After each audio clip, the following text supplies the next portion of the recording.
Hello YouTube, Sharps 1874 here with a follow-up to a video I did a bit ago. I want to give you the results of what I've been doing with my Gras.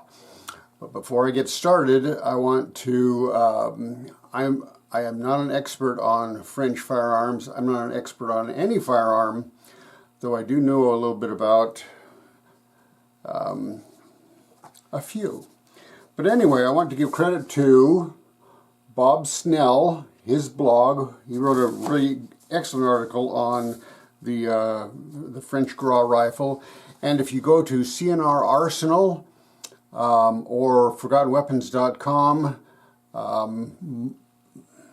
I guess everything that I know about the Gras rifle is about 99% of it has come from these three sources. So I encourage you, if you want to find out even more, go visit CNR Arsenal, Forgotten Weapons, or check out Bob Snell.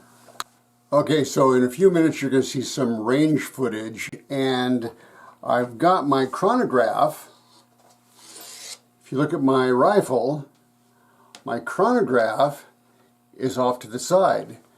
And the reason for that is, if you remember about the Gras, the bayonet lug is on the side, so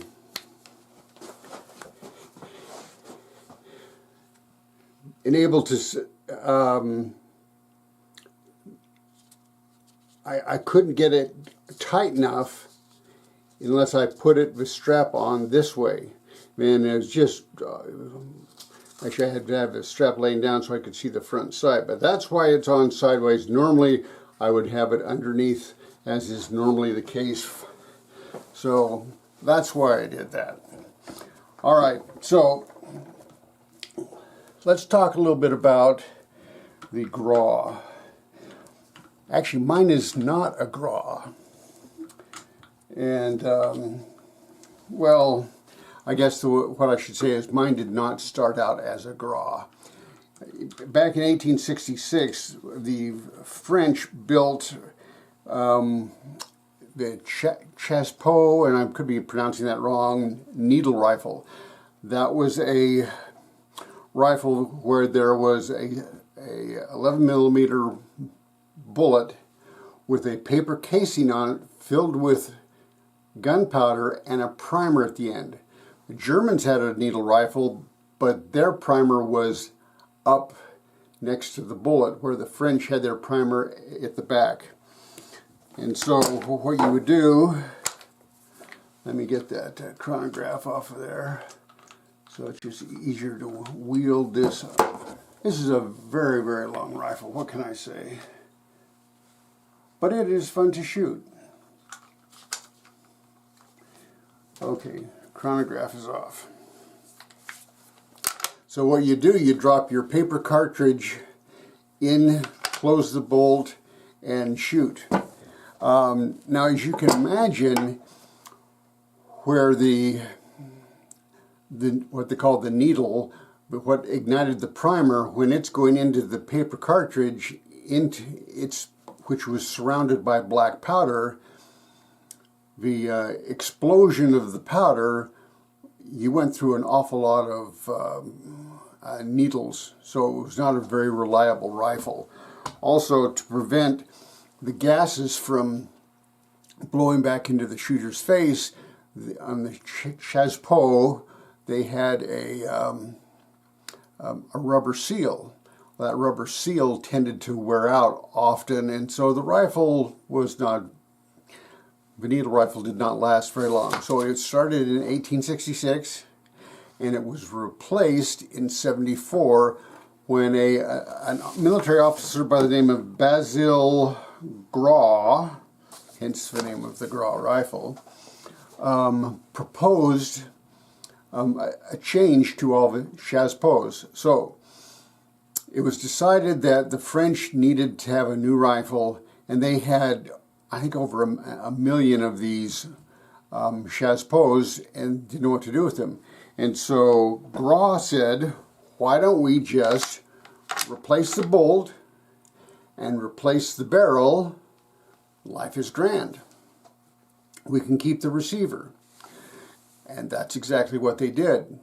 Now, you can tell that this is, and we'll get some close-ups of some of these markings. Luckily, these markings are, they got white, but, so, this says this was a Chassepot made in around 1866, sometime between 1866 and 74. And then in 74, it was converted to be a Gras. And we flip it over here. And here's where it says the barrel was made in 1874. Now, there's an S there. One of the, if you listen to Forgotten Weapons and CNR, Arsenal, one of them said that if it was a new barrel that was put on, it had an N. I think they both said N's for a new barrel. But some of these barrels were sleeved to accept the new brass cartridge that was designed for the Gras. One of the sources says there was a T for a transitional barrel. One says S for a sleeved barrel. Mine has an S by that serial number, so maybe S was for sleeved. I don't know. I'm not sure. I'm just saying what I'm saying. All right. So the great thing about the Gras is that it accepted a brass cartridge. That's why we needed a new bolt, so they could get an extractor on there, and life would be grand. And of course, it's centerfire, but it was centerfire black powder. It's tough to get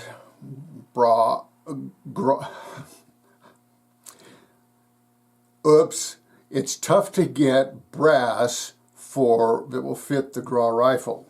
People will tell you you can take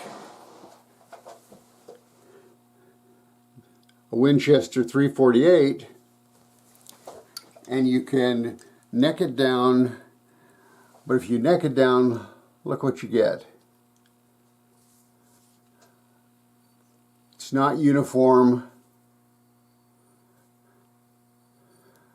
I've started trimming some of these. I have some that are almost straight up one side and necked only on one side. So I have some black powder rounds made from a 348 Winchester. I also requested from a fellow online that I don't do business with anymore to get some smokeless rounds, and I asked him what his recipe was. He didn't tell me. So I've been working on developing my own smokeless round for the Gras, the 1874 Gras. I was able to get some Australian brass, which is designed to fit. Very, very uniform, very, very nice. This has been fired once, and I like this brass. It's so much better than this Winchester, converted Winchester brass.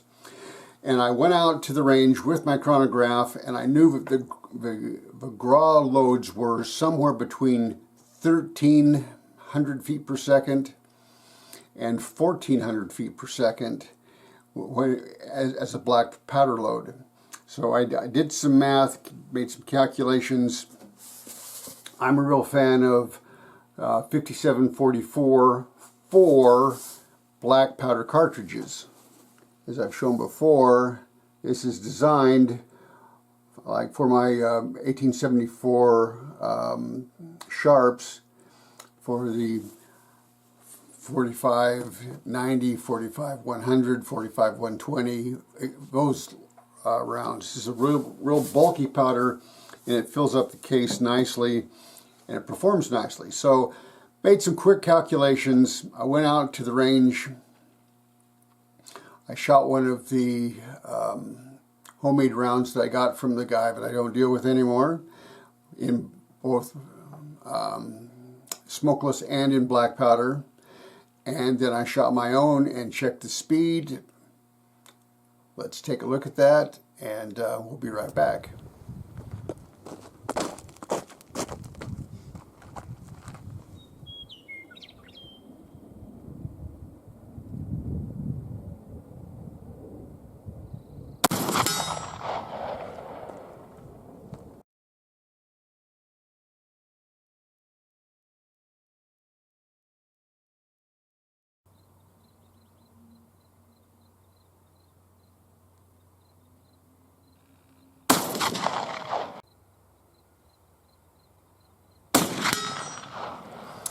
All right, so the black powder cartridge and the smokeless cartridge that I shot, both were in the low to mid 1300 feet per second range.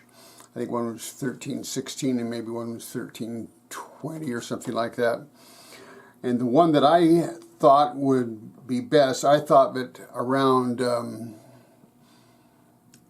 33 grains of powder would be where I would want to start, but to be on the safe side, my first shot was 32, a little bit under 32. Fired it, and it was over 1400 feet per second, so I didn't want that. Came back, analyzed my data, I did some math.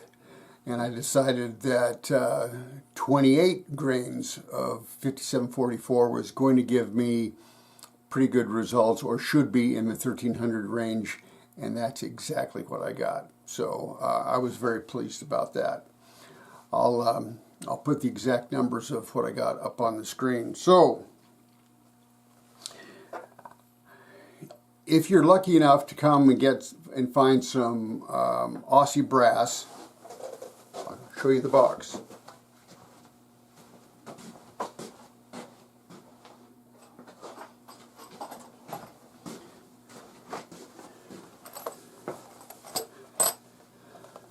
There's the box. If you can find some of that stuff and want to make smokeless loads in your Gras, stay close to 1300 feet per second. 5744, around 28 grains of powder. It should come close. No guarantees. This is not a recommendation. This is not tested. This is not proved. You're on your own, but it worked for me. That's all I'm saying. One other thing that I'm saying is, to get this Aussie brass, I had to buy 100 rounds. Actually, I bought 120 rounds. I don't need all of that. If somebody would like to get some bra, I keep saying bra. What's wrong with me? Some Gras brass. Get a hold of me, and we'll see if we can do something off the side. I am not soliciting YouTube police. I am not soliciting for funds, but I do have extra brass. I'd be glad to make a deal with somebody. So, I really like shooting this rifle. It's old, and if you remember, the reason I got it is because it fit the bayonet my grandpa gave me.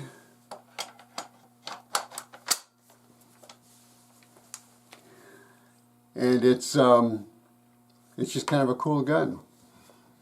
I'm Sharp's 1874. I thought you might like to know.